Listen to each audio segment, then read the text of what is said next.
यह किसके लिए है? यह किताब हर उस शख्स के लिए है जो खुद में बदलाव चाहता है।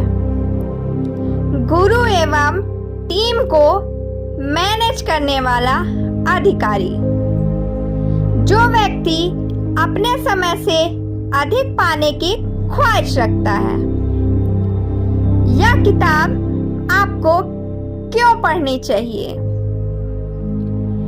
क्या कभी आपने रुककर यह सोचा है कि क्या आप अपने जीवन को सही से व्यतीत कर पा रहे हैं या वह सब कार्य कर पा रहे हैं जो आप कर सकते हैं या करना चाहते हैं? शायद जवाब होगा ना। सच्चाई तो यह है कि हर व्यक्ति अपने हर दिन ध्यान की कमी से जूझता है। एक बार यह जरूर सोचे कि आप अपने हर दिन कितना वक्त बर्बाद करते हैं अपने दोस्तों के साथ बातों में। हालांकि एक बार ऐसा करने पर आप सोच रहे होंगे यह सही है, परंतु अगर आप हर दिन के लिए थोड़ी थोड़ी बातें करेंगे तो पाएंगे कि आपने अपने जीवन का महत्वपूर्ण 1 घंटा खो दिया। हम अपनी पूरी क्षमता के साथ काम करने में विफल हैं, लेकिन इससे बाहर निकलने के लिए अर्थात इस पर जीत हासिल करने के लिए हम क्या कर सकते हैं? हम खुशकिस्मत हैं कि हमारे पास इस किताब की ये समरी मौजूद है। इसमें आपको अपने हर सवालों के जवाब मिलेंगे। इसे पढ़िएगा और खोजिए कि कैसे पूरी क्षमता के साथ कार्य किया जा सकता है। इसे पढ़कर आप सीखेंगे जीवन एक मैराथन दौड़ है जो लंबी होती है, स्प्रिंट की तरह नहीं जो कुछ देर में खत्म हो जाए। आप जिनके साथ कार्य कर रहे हैं उनका मूल्यांकन करना। जीवन के हर पड़ाव पर खुद को प्रोत्साहित कैसे रखें? लक्ष्य को स्थापित करें, लक्ष्य को मैनेज करें तथा लक्ष्य को प्राप्त करने के लिए कार्य करने की शुरुआत करें। Just do it. इस कंपनी की टैगलाइन से आप जरूर अवगत होंगे, लेकिन कभी आपने सोचा है कि यह 3 शब्द मात्र एक विज्ञापन के लिए नहीं बल्कि व्यक्ति के जीवन में भी कितने जरूरी हैं? जस्ट डू इट कहने को तो बहुत ही मामूली शब्द है, लेकिन यह शब्द उन लोगों के लिए बेहद कीमती सलाह के रूप में कार्य करते हैं जिन्हें अपने जीवन में किसी लक्ष्य को प्राप्त करना है। इस स्लोगन को फिर से पढ़ें, लेकिन इस वक्त थोड़ा समय लेकर इसे अलग नजरिए से समझें। यह शब्द आपके लिए क्या मायने रखते हैं? आप जो भी हासिल करना चाहते हैं जीवन में उसका आपको ज्ञान होना चाहिए, अर्थात आपको मालूम हो कि आपका स्पष्ट रूप से क्या लक्ष्य है, क्योंकि यही आपको आपके लक्ष्य की ओर ले जाने के लिए स्मार्ट वर्क करने के लिए प्रोत्साहित करेगी। स्पष्ट लक्ष्य निर्धारित करने से आप स्वयं से ईमानदार होते हैं। अपने आप से ईमानदार होने के लिए व्यक्ति को शीशे के सामने खड़े होकर खुद से सवाल करने होंगे, जैसे कि अगर मैं अपनी किसी चीज को बेहतर बनाना चाहूंगा तो वह क्या होगी?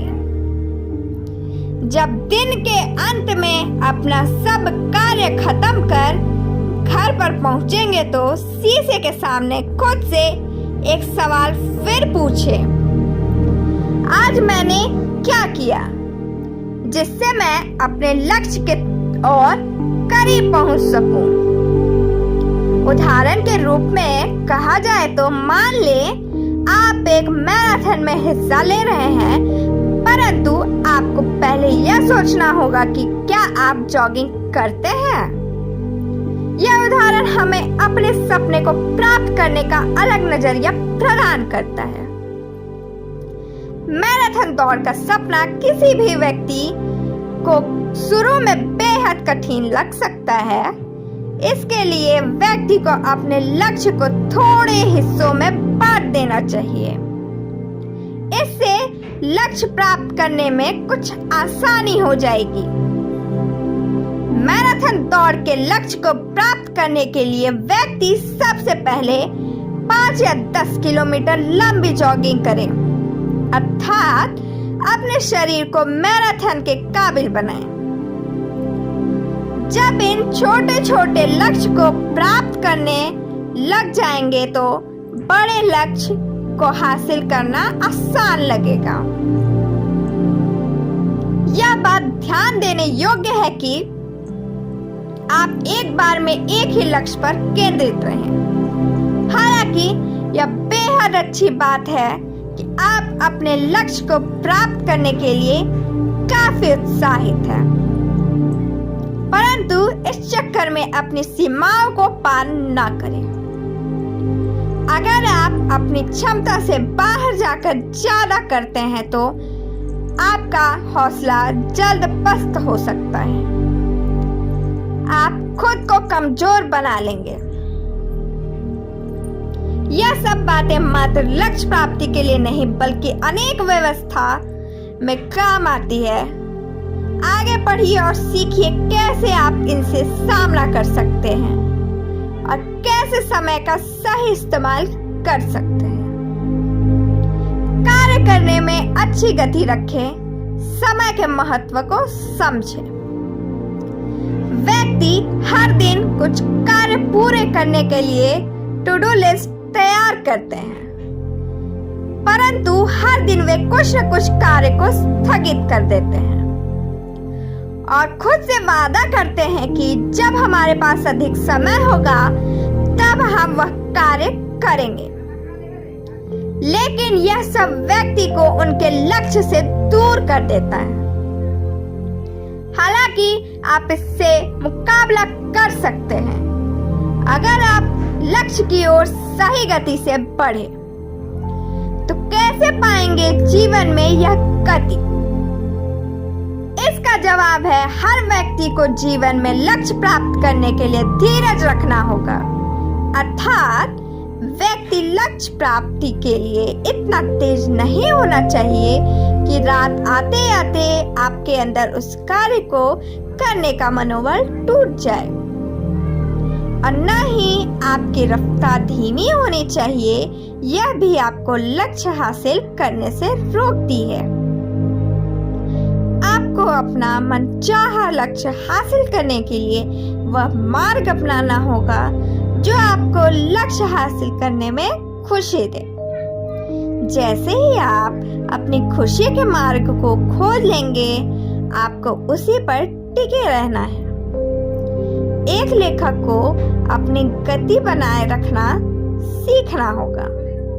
एक दौड़ लगाने वाला धावक जो दौड़ में तेज शुरुआत करता है और मात्र 6 मिनटों में 1 मील पूरा करता है, लेकिन वह जब दौड़ की शुरुआत करता है तो वह अपना लक्ष्य 8 मिनट सोचता है। तेज गति के कारण उसकी गति धीमी हो चुकी होती है, इसलिए 5 मील के बाद उसे दीवार पर मारना होता है। लेकिन गति धीमी होने के कारण उसे मनचाहा नतीजा नहीं मिल पाता। अगर वह अपनी गति धीमी नहीं करता तो नतीजा कुछ अलग होता है। गति बनी रहने से आपका दिन बेहद खूबसूरती से बीतेगा। लेकिन समय को बेहतरीन तरीके से इस्तेमाल करने के अलग भी उपाय हैं। वह है समय का महत्व समझें। इससे विचार करें, 15 मिनट एक दिन का तकरीबन मात्र 1% ही होता है, परंतु जो व्यक्ति अपने लक्ष्य और वक्त के महत्व को समझता है, उसके लिए यह 15 मिनट बहुत कुछ कार्य करने का अवसर लाते हैं। एक लेखक को अगर 15 मिनट किसी मीटिंग से पहले मिलते हैं तो वह इन 15 मिनट में थैंक यू का कार्ड लिख सकता है। अपने आने वाले इवेंट्स के कैलेंडर की समीक्षा कर सकता है। होटल में कमरा एक रेंट पर कार बुक कर सकता है। वॉइसमेल को चेक कर सकता है। भविष्य में जब भी आपको किसी भी वक्त 15 मिनट का फ्री टाइम मिलता है, उसका पूर्ण रूप से इस्तेमाल करें। उस वक्त वह छोटे कार्य को पूरा कर लें जो आपको अपने लक्ष्य के करीब लेकर जाएगा। इससे यह होगा कि आप अपने बेहद जरूरी काम को ज्यादा समय दे पाएंगे। इसके बारे में हम आगे सीखेंगे। ध्यान भंग करने वाले लोगों एवं कार्यों से बचें। अपने लक्ष्य के करीब पहुंचे। मान लें कि आप अपनी पसंदीदा किताब को पढ़ रहे हैं और अचानक से आपका ध्यान कहीं भटक गया और आप किताब का आखिरी पन्ना पढ़ रहे हो, लेकिन आपको कहानी का मतलब न पता चले, तो कैसा लगेगा? काम में ध्यान हटाने वाले जीवन में हर जगह उपलब्ध है। उनसे पार पाने के लिए उनसे लड़ना ही होगा ताकि हम अपने लक्ष्य को हासिल कर सकें। ध्यान भंग करने वाले तत्व हमें अपने लक्ष्य से भटकाते हैं, जिसके कारण हम अपना ध्यान आज के समय पर नहीं दे पाते। ध्यान भटकाने वाले तत्व की क्षमता इतनी ज्यादा होती है कि हम सोच भी नहीं सकते। एक बार एक कर्मचारी ने लेखक से कहा, हम कहां से शुरू करें? तो लेखक ने उस कर्मचारी के आगे कागज का एक पैकेट रखा। उस पर लेखक ने उस कर्मचारी को वह चीज लिखने को कहा जिसके बारे में वह सोच रही है। फिर पहले कागज को अलग से रखने के बाद दूसरे कागज पर वह दूसरी चीज लिखने को कहा जिसके बारे में वह सोच रही है। ऐसे ही उन्होंने जारी रखने को कहा। जो भी चीज उस कर्मचारी ने उस कागज पर लिखे थे वह और कुछ नहीं बल्कि कार्य थे जो उसे करने थे। नए कर्मचारी को काम पर लगाने से अपनी बेटी के लिए समर कैंप का आयोजन करने तक तकरीबन 4 घंटे के बाद ऐसे 500 चीजें सामने आई जिस पर उसका ध्यान जाना आवश्यक था। यह देखना बेहद आसान है कि कई दरकिनार किए गए कार्य बाद में आपकी ताकत और लक्ष्य पाने की क्षमता से आपको दूर कर देते हैं। ध्यान भंग करने वाली वस्तुओं से सामना करना ही आपको स्मार्ट तरीके से लक्ष्य को हासिल करने में मदद करेगा। लेकिन यह जरूरी नहीं कि आपका ध्यान भंग कोई वस्तु ही करे, बल्कि कई बार ध्यान भंग करने वाले और कोई नहीं बल्कि इंसान ही होते हैं।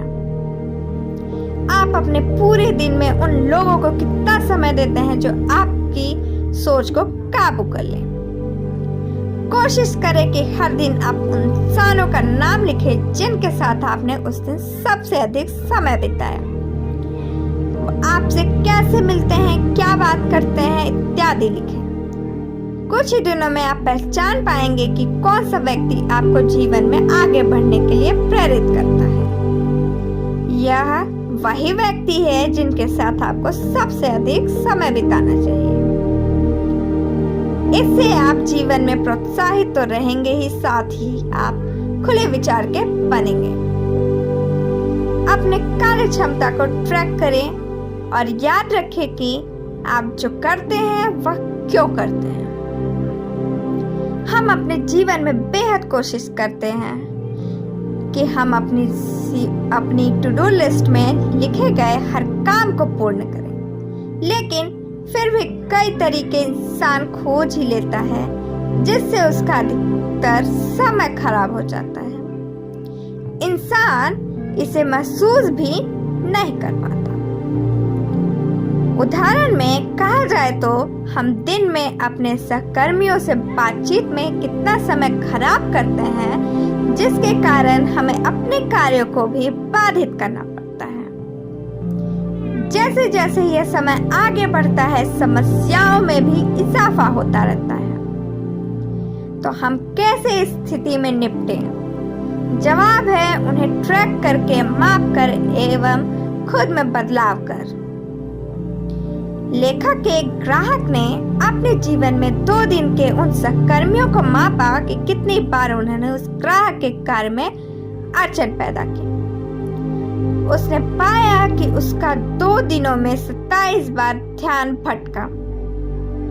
आप इससे यह सोच सकते हैं कि उस ग्राहक की गुणवत्ता को कितनी हानि पहुंची होगी। ग्राहक ने सभी को मापा और पहचाना कि उसका कितना अधिक समय बर्बाद हो गया। वह ग्राहक जानता था कि इससे निपटने के लिए उसे कुछ करना ही होगा। आप खुद से अपने खराब हुए समय को मापे। उदाहरण के रूप में आप मापे कि आप अपने डेस्क जहां आप अपना कार्य करते हैं उससे दूर रहें। अंत में इसका जवाब जब आप पाएंगे तो खुद चकित हो जाएंगे। अपने कार्य को हर दिन ट्रैक करना आपके लिए बेहद फायदेमंद हो सकता है, लेकिन यह अकेला नहीं काम आएगा। इसके साथ आपको यह पता होना चाहिए कि आप जो कार्य करते हैं वह क्यों करते हैं। आपको लगातार खुद से यह प्रश्न करना होगा कि आप असल में जीवन में क्या हासिल करना चाहते हैं। यही आपको आपके जीवन के सही मार्ग पर रखेगा। अपने उद्देश्य को पहचानने के लिए आप यह कर सकते हैं। कुछ वाक्य तैयार कर लें, जैसे कि मैं जीवन में एक एक्टर बनना चाहता हूँ ताकि मेरे भी लोग फैन। आप ऐसे ही कथनों को लिखकर अपने उन जगह पर रखें जहां पर आपकी नजर हर वक्त पड़ती हो, ताकि यह कथन आपको प्रेरित करते रहे। खुद के लिए प्रतिक्रिया मांगे, सबकी सुने और खुद में सुधार करना ना छोड़ें। हम अकेले पूरी दुनिया को नहीं बदल सकते। शुक्र है हमारे समाज में हर व्यक्ति अलग है, जिनकी हर स्थिति को देखने का नजरिया भिन्न है। आप अपने लक्ष्य को आगे बढ़ाने के लिए हर व्यक्ति के दृष्टिकोण से कुछ सीख सकते हैं। आपको केवल सभी से बात करनी है ताकि आप उनका नजरिया समझ सकें। लेकिन सबसे पहले आपको यह याद करना होगा कि आखिरी बार आपकी आलोचना कब हुई थी। क्या वो आलोचना आपके बॉस ने की थी या आपके जीवन साथी ने? आखिर उन्होंने आपको क्या कहा था? अगर आपको याद नहीं कि आपको आलोचना क्यों हुई थी, तो यह एक संकेत है कि आपको दूसरे शख्स की बात ध्यानपूर्वक सुननी चाहिए। इसमें सुधार लाने के लिए आप दूसरे शख्स से लगातार प्रतिक्रिया प्राप्त करें। इसका इंतजार न करें। अधिक प्रतिक्रिया पाने के लिए आप मेंटर प्रोग्राम का आयोजन कर सकते हैं। इसमें आपको ऐसे व्यक्ति की तलाश करनी होगी जो छोटे छोटे सत्र में आपसे तकरीबन कुछ महीने मिल सके। इन बैठकों में आप उनसे अपने वर्तमान प्रोग्राम की जानकारी साझा करें, जिस पर वह आपको खुद की प्रतिक्रिया देगा। बदले में आप भी उनके प्रोग्राम पर अपनी प्रतिक्रिया देना।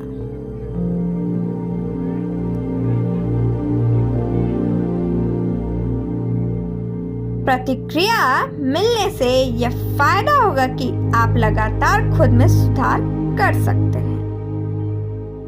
लेकिन अगर आप अपने भीतर सुधार लाने में वाकई गंभीर हैं तो आपको यह सुनिश्चित करना होगा कि खुद की प्रतिक्रिया के रूप में मिली तारीफ से आराम नहीं करेंगे, चाहे वह तारीफ कितनी भी आकर्षित क्यों न करे। जब कोई व्यक्ति एक कार्य को काफी लंबे समय से करता आ रहा हो तो उसे लगता है कि उसे उस कार्य को बेस्ट तरीके से खत्म करने का तरीका पता है। इसकी वजह है कि वह व्यक्ति उस कार्य में खुद को सहज कर लेता है। लेकिन अगर व्यक्ति का लक्ष्य जीवन में अधिक पाने का है तो उसे किसी भी कार्य में खुद को सहज नहीं होने देना चाहिए। इसके लिए व्यक्ति को कार्य शुरुआत करने वाले दिमाग जैसा सोचना होगा। उदाहरण के तौर पर लेखक का मेंटर जिनका नाम है जिम पोलक। जिम यूं तो काफी अनुभवी पायलट हैं, लेकिन आज भी वे अपनी बुनियादी पाठों का अभ्यास करते हैं। सारांश: इस किताब का मुख्य संदेश स्पष्ट लक्ष्य को निर्धारित करना, उन वस्तु एवं लोगों से दूर रहना जो लक्ष्य से दूर करें। समय को महत्व देने से आप लक्ष्य को हासिल करने के लिए स्मार्ट वर्क कर पाएंगे। आप अपनी इच्छा हमेशा पूर्ण कर पाएंगे।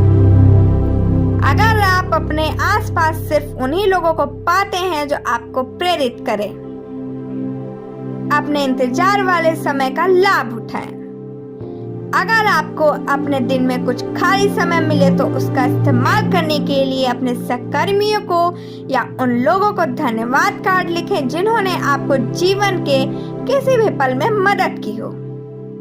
यह आपकी गुणवत्ता तो बनाए रखेगा ही, बल्कि साथ में आपको वर्तमान और उन चीजों पर ध्यान केंद्रित करने में भी मदद करेगा जो आपके लिए भारी है।